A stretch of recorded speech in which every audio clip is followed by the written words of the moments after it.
Hello guys and welcome back. Today I'm talking to you about the recent developer update that we've received. So a while back the devs told us in their roadmap about a new system they wanted to implement into the game called item synergies. Well, it's still coming, sooner than you think as it happens, and it's been changed to Inscription. Now from what I understand, the idea is that every item in the game will now also come with 2 inscriptions on them. These act as new stacking effects. In an example given to us by the dev team, we see 2 inscriptions on the Berserker's Gauntlet item. These are Madness and Piercing Wind. Madness gives a ramping attack speed boost, the more basic attacks that you use, and Piercing Wind makes your basic attack shoot a wind projectile at enemies. Stacking these inscription boosts their effectiveness, as we can see by the number just above the effect, with Madness being out of 6 and Piercing Wind being out of 5. The Piercing Wind one, by the way, looks completely awesome, badass, I love it. We also have an image given to us showing what looks like all 10 of the inscriptions total, all of the icons for them at least, which I think is a great number to start with and leaves plenty of room to add others later on if they want to, but I mean, these 10 might be enough. I'm not sure how crazy these effects are going to get, but it's definitely a great number in the beginning. I'm looking forward to it. So now the options with this inscription system come from whether or not you want to stack these inscriptions to make them more powerful. So if you just want a particular item but aren't worried about whatever inscription it has, then that's fine. You can still play exactly the way you have up to now, nothing's changing. But you might end up with a whole bunch of items with a whole bunch of different inscriptions of various power levels, but you're also going to be benefiting. There's no real way to lose, I don't think. Or, alternatively, you could selectively go out of your way to look for items based on their inscription and stack them up to get a more powerful final effect. You can see in the descriptions of the inscriptions themselves what the particular power-ups will be. You can see how much stronger your inscription effect is going to get the more you add to it. I have no idea, actually, if the inscriptions themselves are random, but it looks like to me that they might not be.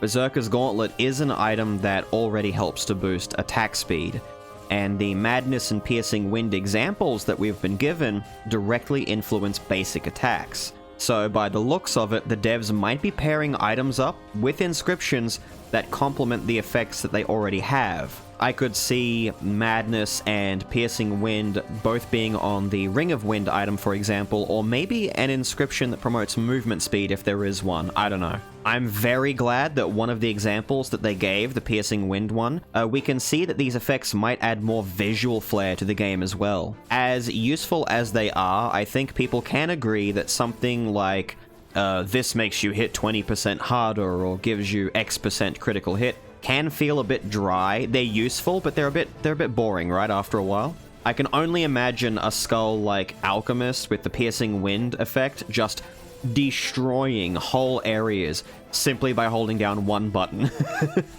We've also been told that this new update for Skul should be dropping this month, if all goes well.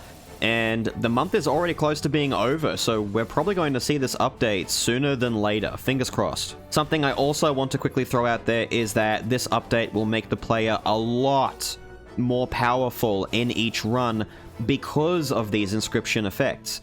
So regular runs with powerful skulls like Reaper or the speed runs will only be getting faster and stronger. I'm thinking the logic behind this is to prepare us for the next arc, or arcs, I'm not sure how many there are left to go, but to get us ready, because they're probably going to be a lot harder than we've already been used to. I'm definitely looking forward to it. The idea of giving us more power that ramps up over time makes me think that the difficulty is going to scale up even more as we go further into the game.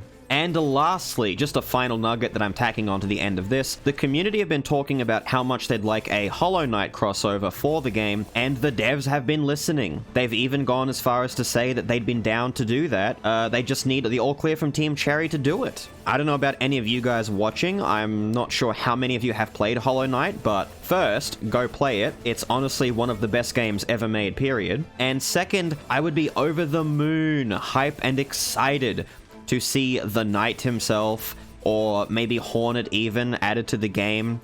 that'd just be awesome. I hope you're excited for this new update on its way, and will check back in with me when it does drop, because you can be assured I'll be diving right in and slaying hero scum with new and improved power. But that's going to be all from me. Thank you very much for watching, guys. Let me know what you think about the coming update in the comments below.